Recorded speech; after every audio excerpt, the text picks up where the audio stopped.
looks like from government information that British assets were in the sky monitoring it because it was turning off its tracker, the AIS system, and going dark. And we know that sometimes these ships spoof their position.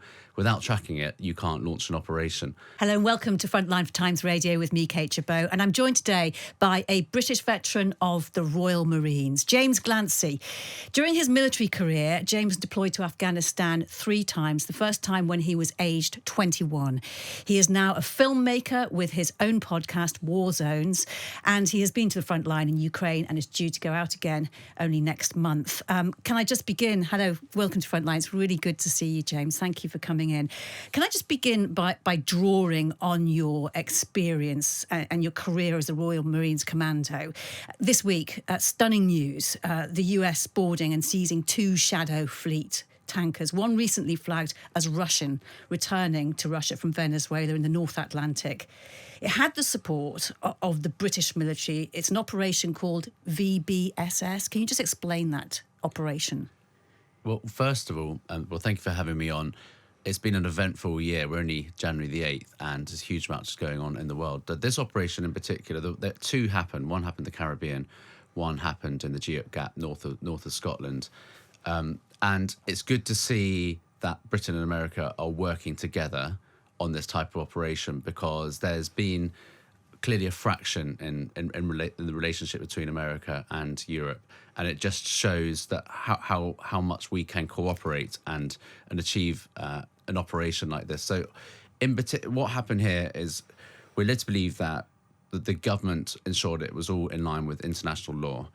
That vessel, the Bella, kept changing its national flag, and that again creates complications because they put a Russian flag on it. That was dismissed outright, and that allowed the operation to go ahead legally. Could you just explain to me how an operation like this is actually conducted? So in this situation, the vehicle has to be tracked. You have to have that exact location. And it looks like from government information that British assets were in the sky monitoring it because it was turning off its tracker, the AIS system, and going dark. And we know that sometimes these ships spoof their position. Without tracking it, you can't launch an operation. Once they had that fix, it looks like there's a joint operation between American coastguard, American Special Operations Forces, and the Royal Navy. And they were able to get close enough alongside the vessel to make a judgment that it was safe enough with the weather, the huge risk from the weather on a boarding operation, especially in January, north of Scotland. And it was essentially a compliant operation, but it was a non-opposed operation, which means you won't need a huge number of troops to affect the operation to land on board.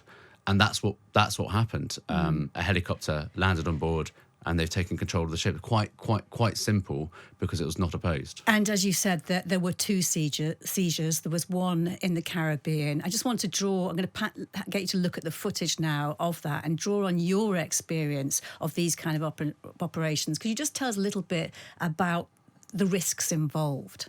So the first operation here, that's a Black Hawk helicopter. So this will be the one in the Caribbean. And the first thing I'm looking at here, if it's not opposed, i.e., you've not got a force that's trying to stop you boarding that vessel, that makes it a lot easier, because the troops first of all, the helicopter has to hover in position whilst they fast rope onto deck. So they're not clipped on with anything. That means that they can go down to get off the rope and then go straight to their assault positions. You can even see by the way that the troops are moving here, it's very slow and deliberate because it's not opposed. They're not being faced with IEDs, so booby traps, nothing's going to explode around them. And they are making sure they move deliberately to take control of the vessel. But one of the things you look at when you're doing this type of boarding operation is the weather conditions. You can see there's swell there, you can see there's movement, but that makes a difference, because as you're coming off the helicopter, the last thing you want is a huge movement, because you can end up with broken backs, broken legs. Once you've got a casualty situation, it becomes far more complex for the team moving onto the vessel. So in this respect, it's been very well conducted in conditions that are compliant. And of course, in the Caribbean, this time of year, the weather is pretty pleasant. Compare that to north of Scotland in January, where you're talking about 6 or 7 degrees temperature. that has way more risk, because if someone ends up in the sea, you've got a recovery operation whether you haven't got much time to get hold of them before they start going down because of the conditions. The other good thing is that they've conducted these in daylight. Doing this type of operation at night, the risk goes up multiplies completely. So, this type of operation, when it's opposed, that's where there's real complexities. It was very professionally conducted. They've been planning it for a long time and very swift. The major difference between the two is that it looks like they used a Little Bird, which is a very small helicopter with not much range, for the second one, north of Scotland. You said that one of the real risks is if it's opposed. How do you prevent escalation in this kind of situation? Well, these will be merchant crews, which are unlikely to be armed, and they're not trained. They're not a military force. They're not terrorists, and so they will be told that the ship's captain will be told you're not to oppose this boarding. You will be shot, or force will be used, and so the crew will be scared, and they'll be told to muster on the bridge in order to give that control. So that psychologically, we're not talking about a boarding where it's terrorists or a hostage situation at night. They're two very, very different things. And in the case of the Marinera in the North Atlantic, it had been reported that perhaps it was being escorted by Russian naval assets. It seems that may not be the case, and therefore it was very low risk. I mean, I don't know the details. The Americans are very forthcoming on releasing the full details about their operations, as we saw with the Maduro strike. You're getting real granular detail that Britain wouldn't usually discuss. In this case, it looked like Russian assets may have been coming but weren't in the area. But this ship has been followed closely by the US Coast Guard, and this is bread and butter operations for the US Coast Guard and the US military forces involved. They can do this in their sleep. Can we now talk about your recent trip to Ukraine? And you went to the front line southeast of Zaporizhia. Where exactly did you go? So we were initially going to Pokrovsk, but that area is heavily contended, almost surrounded, and we just made a decision for our own safety that we do not want to put the Ukrainians at risk of an unnecessary journey. And so we went down to Zaporozhye, and we embedded with this group of padres. And these guys they're religious padres. They deliver aid, humanitarian aid to families that are still living on the front line within the kill zone. And to give a description, you have the zero line, which is essentially the front line trench system. That is where beyond that is no man's land. But behind that, if you think back to the Second World War trench system, you'd be safer as soon as you got a few trenches back. That's not the case now, because the drone effect and the artillery, well, not just the artillery effect, the drone effect means that they can hunt you up to 25 kilometres behind the front line. But the real kill zone is between 5 and 10 kilometres. Is that where you were then? So we went to 5 kilometres. So we were in the kill zone with the padres. And what they do is there's a lot of families won't leave or can't leave because they've got elderly relatives and they didn't have the ability to evacuate them. And so bread and water was being delivered. So we joined one of those operations to go forward. And that's, for the first time, I understood the real fear of being hunted by a drone or an FPV drone, because we heard the noises of drones. Tell me why you went. So we are making a film about Ukraine. I've previously made a film about Afghanistan, and I've got a crew and a team of former British military veterans who have got the ability to operate in these environments and understand and tell the audience what's going on. But also, it was part of, I got asked by a charity that delivers British 4x4s to Ukraine to support their evacuation teams. And they need people to drive across Europe and then deliver them into Ukraine. So it was one part of a charity mission to go and do something to support the war effort. But whilst I was there, I wanted to make a film. But the decision to go forward between myself and Andrew Fox, who was a former major in the parachute regiment, is one of the hardest decisions I made in my life, because it was so much riskier than anything I've experienced as a soldier in Afghanistan as a filmmaker in Afghanistan. Plus, I've got 2 young children, so my risk tolerance has completely changed. We just felt that we weren't going to really understand the risk that these soldiers put themselves through, or the nature of the conflict for Ukrainian civilians, without using our expertise to just get forward, but not recklessly. I mean, what was it like when you compare? I mean, I know you've talked about this before, and you think that your experience in Afghanistan was easy by comparison. Why do you say that? Yeah, look, I mean, I facetiously said that Britain fought the last easy war. What I mean is, warfare has changed so much since probably about 2018. We are in a new era where the added dimension of FPV or individually operated drones en masse is a complete game changer. So where before you had the drones were controlled by America, Britain and the West, big Reaper MQ-9 drones, very expensive, multi-million-dollar things. Now anyone can get hold of a DJI Mavic drone and weaponize it. And so you are being hunted in a different way.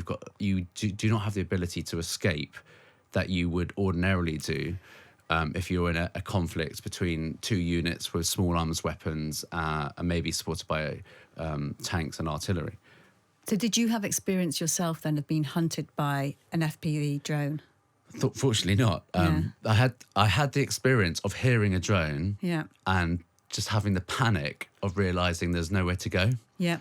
So I've been IDF, so hit by mortars and even experienced our own artillery fire whilst in Afghanistan.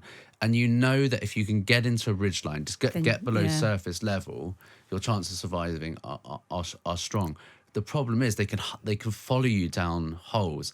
So originally, maybe 2 years ago, everything was done by radio-controlled drones. The sort of thing you pick up in a store here, very easy, DJI, Mavic 2, Mavic 3. But now they've advanced to fibre optics. Yep. These fibre optics can go 20, 30K, and so you can't jam it.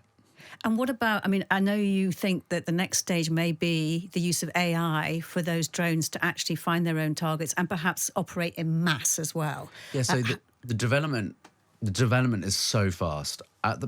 What's happened is that when we went out, we had jamming systems on the roof, so we were able to jam like the Mavic. We think it would have been effective, and jamming does work, and it's reduced the effectiveness of those types of drones. Fiber optics still require one person and one drone. What's been developed, particularly by China, if you've seen these amazing displays, New Year displays, where China puts up thousands of drones in the air and they operate, that their fusion of civilian and military infrastructure is powering their war machine. So they can test these things in the civilian environment, but they're applicable to war. So what it means is you're going to get that the future of warfare is swarms of drones that come forward, but those drones may be autonomous, where they're given the ability to choose their own targets. Where does this leave the infantry soldier? It changes what we still will always need to deploy humans, but it means it's unrecognizable and it's hard to explain, because everything I have been taught is not necessarily as relevant as it was. And I felt that the skills I had to survive, I found going back to Afghanistan really easy. I always thought I could get out of the situation. In that kill zone, I didn't feel like I'm armed with the skills to survive in the new phase, the new era of warfare. So what were the padres? Who were the padres you were with exactly? And tell me about the soldiers you met. So what we met soldiers. The padres are different. They're almost like in a British military unit, you have padres, and they might help out with humanitarian things and reading last rites. That's exactly what they do. They go around to the front line, and they'll say prayers for the troops, but they specifically deliver humanitarian aid and help the civilians. When I talked to Ukrainian soldiers, what struck me was just the ones I met that had come back an echelon, maybe 20 kilometers behind the front line. They were all drinking, and they're all what the First World War we call shell shocked, but they are experiencing such heavy losses of their comrades. They're having to kill so many people that they are clearly disturbed in a way that I haven't seen British soldiers that disturbed. And they're only able to think about what's in front of them that day. Yeah. And then they go back, drink heavily, and then they're rotated straight back into the zero line. So I felt huge compassion for these guys because they've got nowhere to go and there's no end in sight to this conflict. What did you, I mean, you said that when you were close to the zero line yourself, that you felt that you were completely ill-equipped in terms of training to deal with it. What do you think it's like for a commander in along the front lines or close to the front lines in Ukraine compared to your experience? What is interesting about commanders, I was an officer, I commanded men, but I met a battle group commander, and we went into their dugout, and we were able to see all their screens of what they could see on the battlefield. He was a colonel. He had been in the military 4 years, and he was in his early 30s, Right. He was at least a decade younger than me, because everybody else had been killed. So ordinarily, my contemporaries now, a lot of them are colonels or commanding officers, would be, between 38 and 40. It's 10 years younger. So people were taking a huge amount of responsibility. Their commanders are much younger because they've burnt through all their regular troops. The other thing is that the skills, the sort of special forces or the important forces, elite forces on the front line now are the drone operators. They're your critical assets you have to protect. And these guys are essentially your nerds or computer nerds who are highly skilled. You've got to look after these people because they can fly the drones and they can take out mass ranks of Russians that are attacking, and so it was just very strange to see the types of person who they're so reliant on to hold that line. And this week, Britain and France made a declaration of intent to send troops to Ukraine in the event of a peace deal with US security. Some kind of assistance, unclear exactly what that would be, perhaps lesser than actual guarantees. The final communique was that it would be watered down to proposed support. What questions will be running through the minds of British soldiers at the moment? Well, when we deployed to Afghanistan, I believe the coalition of the willing was about 17 nations of ISAF forces backed by America. The difference here is if without American sort of troops, logistics and air support, that would be on my mind, is that you kind of want America there. And at the moment, only 2 nations, Britain and France, have agreed. So I think we'd want to see more of a coalition from more NATO nations rather than just Britain and France. Because Britain's armed forces are so small and have been so underfunded, you'd think if I go on this tour that's 6 months, go back, we're going to be out there again in another 18 months. So that'll be on your mind. Secondly, you don't deploy somewhere without expecting or having the means to which fight. And you just wonder whether we are ready to cope with that drone threat. Yeah. I just wonder what that's going to look like. Look, if they're back in the west of the country... And of course, at the moment, it's really not going to happen because there is no ceasefire and there is no agreement. Well, my read into this is that Putin's... This is theatre, and he doesn't have any intent to sign a deal. I know that a lot of pressure has been put on them now with new sanctions today by Donald Trump. What I would say is that the situation in Ukraine is not good. They're not losing, but Russia has caught up. Its technology, its drone technology, has caught up and is probably slightly ahead now of Ukraine, and that was their critical advantage. So I would be surprised if we see a deal, because I think Putin probably thinks there's more we can wring out of this. We've got more troops, and our technology is now at match or ahead of the Ukrainians. And just finally, James, you're due to go back out to Ukraine in February. Can you tell me what you're going to be doing there? Or is it a little bit too secret? It's just... I just like to keep things vague because... let me phrase it differently. What are you trying to find out for yourself as a veteran when you go back? Oh, yeah, no, so one part of the story, when we delivered aid to one of the families, they were hit. Their family was hit by a Russian missile. It killed the son and it killed the father. and the mother was pregnant at the time, and she's now given birth. So she now has a newborn, one son and one daughter left. We did a fundraiser, myself and Andrew Fox, online, and it did very well. And they were able to buy a house away from the front line. We want to go back and follow up with them because it's a heartbreaking story, and we're going to go and see them. And I will speak to soldiers about the changing threats, the drone threat, because I'm interested in that. But this is a very human story because the Ukrainian casualties, civilians, they're the ones that really suffered. Can you just sum up your experience, your view of what you've seen and what you've experienced from the front lines of Ukraine when you put it in context of your service experience? Well, it's like nothing I've ever experienced before. It was terrifying. Warfare has changed forever with the advent of drones at all levels. And Ukraine is an important... We must stand in solidarity with Ukraine. Europe must. And I hope there is peace, because we cannot... The casualties are simply unbelievable. James Glancy, it's been great talking to you. Thank you for joining us. Thank you. You've been watching Frontline for Times Radio with me, Kate Chabot. If you'd like to be the first to get exclusive content, you can sign up for membership with the link below. You can also listen to Times Radio for the latest news or read it on thetimes.com.